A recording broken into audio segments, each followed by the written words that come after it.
Alright guys, I'm super excited to get a new freaking wrap on this thing. And granted, I really like the design on this thing, but it's just too simple, too stock. So we just bought a wrap from DEVIANT INK, and it's pretty sick. We made a custom wrap, put our logo on it, Slav Squad and everything. It's gonna look freaking sick.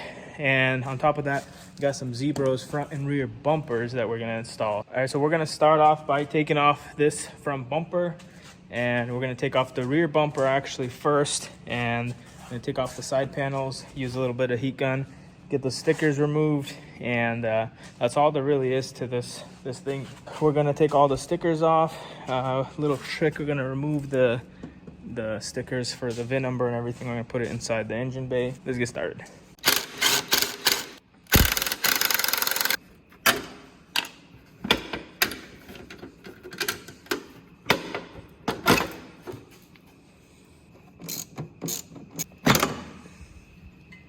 Kind of sad that I gotta peel this off because it looks pretty cool, but got the heat gun going. I'm gonna get started.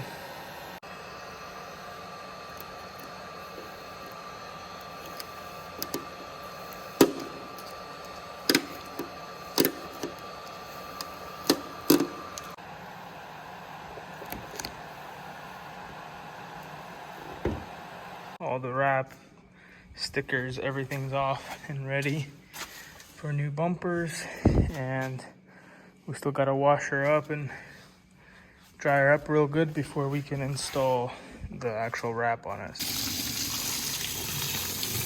All right, boys, we gave her a good wash. She's nice and shiny. I got to peel those off. I gotta do that next. The sparkles though, look at that. Sick. Looks so much shorter now that it doesn't have the stock bumper sticking out here, and it's going to be up here. Talking to Captain Toley, he made the suggestion that we cut, since this is already tapered cut, which I really like, the ZBROZ bumper is going to come down here, and it's going to get rid of this taper. So we're going to cut the ZBROZ bumper like this, and basically lift up, re-drill the holes a little higher, and then we're going to raise the bumper, because right now how it sits, I can't get my fingers through here with the stock location because the tunnel has been cut. And to move this is just going to be a pain in the butt. So it makes more sense. It'll be a little higher, easier to grab, and then I'll still get the taper, which I really like. The wrap comes in tomorrow, which you guys don't have to wait for. I do. All you guys have to wait for is this. Not gonna lie, I'm a little bit overwhelmed. That's a lot of stuff to take off. It won't take a little bit.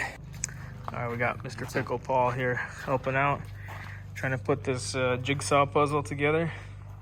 It's actually going quite well. Yes, a little extra eyes is nice. Toley's helping so much. Hey, Toley. Moral support. Yes. We're morally supporting each other. Let's see what's going on out here. Just lining it up. You need a truck to take you snowmobiling, right? Exactly. Signals have to work, right? Correct. Correct. Got these corners cut off, so now we have that like taper to the back, like the sled already has. So that's gonna be perfect. And then we're just gonna move, since the bumper was on these right here, these bolts. And we're just gonna drill a hole a little higher, drill a hole right there, and the bumper will fit perfectly. I loved how this ZBROZ bumper looks after we cut it and tapered it off as well. Holds really nice, has a nice grab right here. Before, when it was down to like the stock where it was supposed to be before I drilled it out, it had like maybe a ½ inch between this, and this is moved because the tunnel's cut, obviously, so that played a role in that. But now it's like a perfect spot. Looks great. Now I'm not gonna have that bumper sticking out. Then we got the ZBROZ front bumper, and this thing looks really nice. It's gonna protect from the trees. You get the whole skid plate underneath, and then they came with the bottom like protection thing, whatever you want to call it. But nice bumper, should hold up fairly nicely, and It's very, very light. And the reason why we're changing the bars, this is a Polaris low bar, but I'm not that tall. So if I'm standing straight, I'm like, hand is pretty much straight and feet are straight. So I got to get a little bit lower, get in that attack position. So the bar setup that I have now is, it's a 2.5 inch bar riser, and then the bar itself is a 1 inch rise. So basically a 3.5 inch rise from the actual post of the Polaris snowmobile right here. And the stock one is a 5 inch rise with the bars itself. So basically I'm gonna drop down 2 inches. So we'll see how it works. And if it's still too tall, then I can always get an adapter swapped out. So let's go. Got ourselves a bar pad, some grips. We got a 2.5 inch riser, and we got the KESTERKE signature bar. Let's go.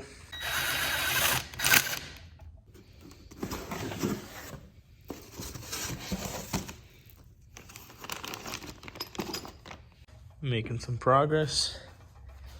Time to put the bars on. Iceage rails are on. Or not rails, spindles.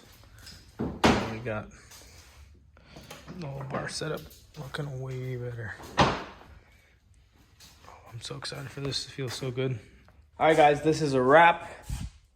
You know, literally a wrap and a wrap to this wrap and to the sled build. Super excited how it turned out. Looks really, really nice. This is already after the fact. I've already took the sled out like 3 times now, so she's a little bit dirty, but she looks freaking good. It rides really nice. The handlebars, it's like I said before, it's the KESTERKE signature edition handlebars. It's got a 28 inch like length on it. Then we got the CFR Cheetah Racing grips on there, the pad, the 2 inch risers, everything. It has like a narrower like grab. We got the MUNSTER finger throttle on there. I love the handlebars compared to the stock ones that I had. Feels really good. Makes me feel like a better rider. Looks cool. So that's that. And then on top of that, we have the Iceage spindles, and that's the Elevate spindles. It's way stronger than the stock ones, and it lifts the front up a little bit, changes the geometry, and helps side hilling, helps with like holding a side hill, especially in shallow snow. And on top of that, through all the technical trees and stuff, it helps control the sled better. So really excited for that. All this together, all this that I'm doing is basically in preparation for the Proven Progression Clinic. Me, Captain Tolly, and Pickle Paul over here with the cat. All of us are signed up for Caleb KESTERKE's The Advanced Clinic, and so we're all preparing, you know, getting fully ready for that and trying to basically get our hopovers, our like re-entry, all that stuff. We're kind of trying to learn it ahead of time and be pretty decent at it, and then fine tune it at the class, or like maybe we're doing things wrong and he can help us with that. So that'll be really cool. We're actually headed to the 509 kickoff to winter event, and Caleb's actually going to be there, so we'll be able to chat with him a little bit on the class and everything. We're going to go check out some cool sleds and see what 509 crew has over there going on. So let's go. Yeah, these days I don't take advice from anybody who gon' tell me how to do it if they never even did it right. These days I don't waste a minute of my time reminiscing on regrets of the past. That's a different life. These days I don't need nobody's validation. These days I don't need nobody's invitation. These days I don't tell nobody what I'm doing, I just do it. Swing by, grab a taco, and then get over there where they're going to be doing the obstacle course in about 5 minutes. It's Caleb, so dude, thing is so sick, so clean. So basic. He has those replaced. About to do an obstacle course, boys. One of these guys over here. All right, you guys, listen to this.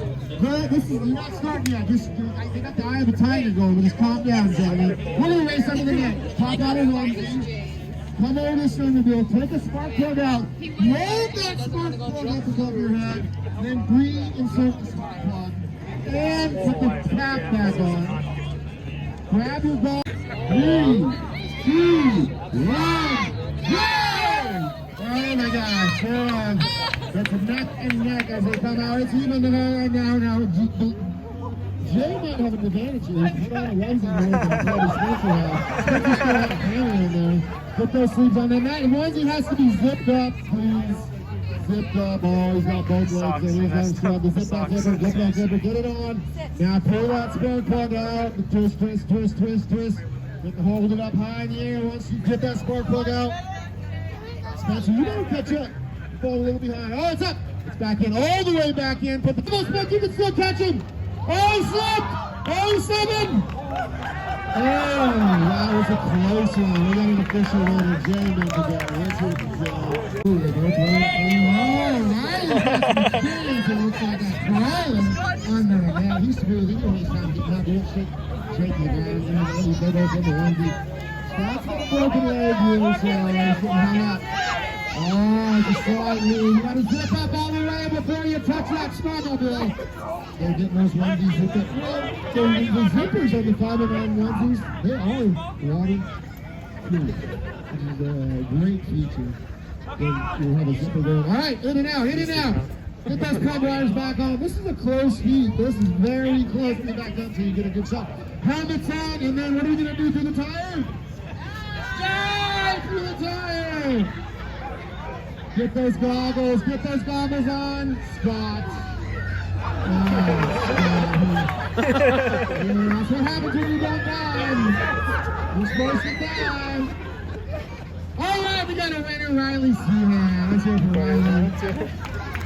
All right, boys, so that's a wrap to the event, and it was pretty cool to see, you know, some familiar faces out there that you see on like YouTube or any other like athlete pages for snowmobiles and like dirt bikes and things like that. So it's actually really cool to see these people in person and kind of see how they're just down to earth regular people. So that's really cool. Event was awesome, and we're freaking pumped for the season riding. So we'll see you guys on the next snowmobile video.